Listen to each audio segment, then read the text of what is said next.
It's cheating theologically to say, well, God shared all his other attributes like intelligence and creativity and emotions, but he didn't share this one. We don't have free will.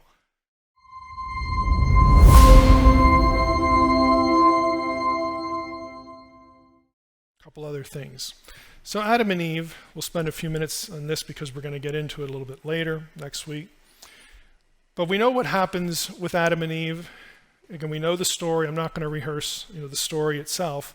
But in your reading for tonight, I get into, a little bit about kind of the implications here and about God's foreknowledge. If the fall was predestinated, doesn't that make God the cause of evil? Adam and Eve hadn't sinned prior to the incident in the garden, but they were not perfect. Only God is perfect. Adam and Eve were not God. They were imagers of God. They were innocent. God had shared his attributes with them, one of which is freedom. And again, from the content of the book, like I said, I know we'll get into it when we get into supernatural rebellions. But it's a really significant thought that when God decides to share his attribute of freedom with beings, in this world, humans, and in the supernatural world, when God makes that decision, he has decided that he is not going to either make robots or turn them into robots. They have the capacity for failure. They have the capacity for rebellion. God knows this. He's not surprised when it happens.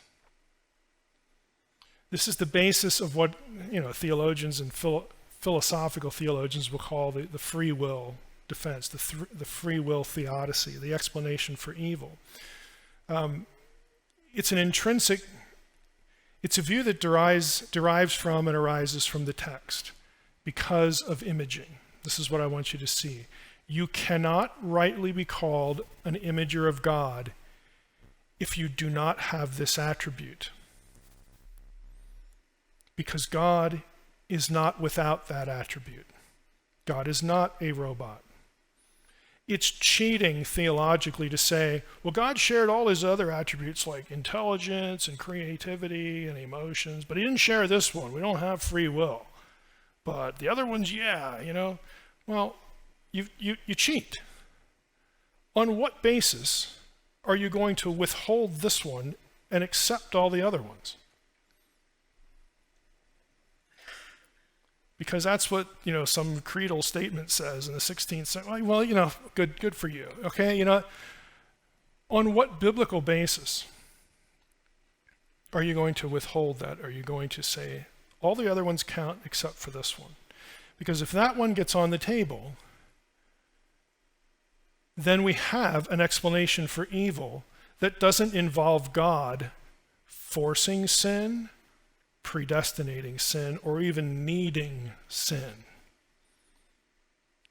It is what it is because lesser beings who are able to choose chose wrongly. And I know, that's not comforting on one level because, why doesn't God step in there and stop everything? Well, he could, but he'd have to eliminate everybody, and that would be like admitting it's a bad idea. Well, nobody's going to be around to criticize God. Why doesn't he just wipe us? Sure. That's what you're reduced to. The elimination of all intelligent beings, everything that's made in God's image. Yeah, God can end evil real quickly. But the fact that he didn't do that ought to be a sufficient answer for you.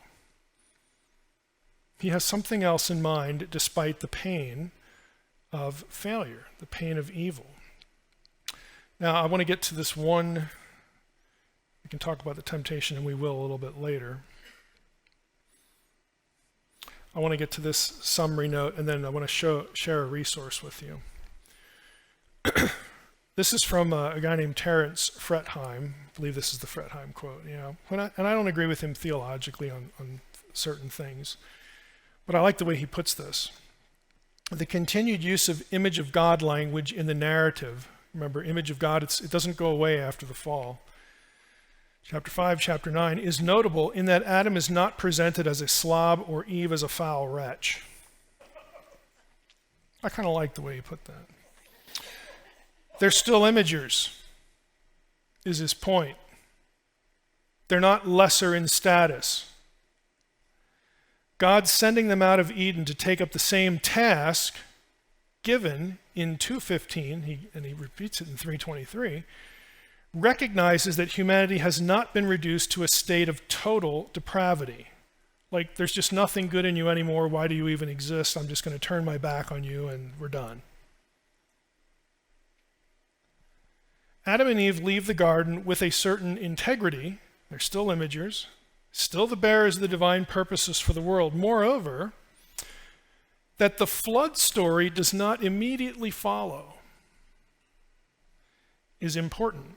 The situation is not yet what it will be in chapter 6. It's going to get worse.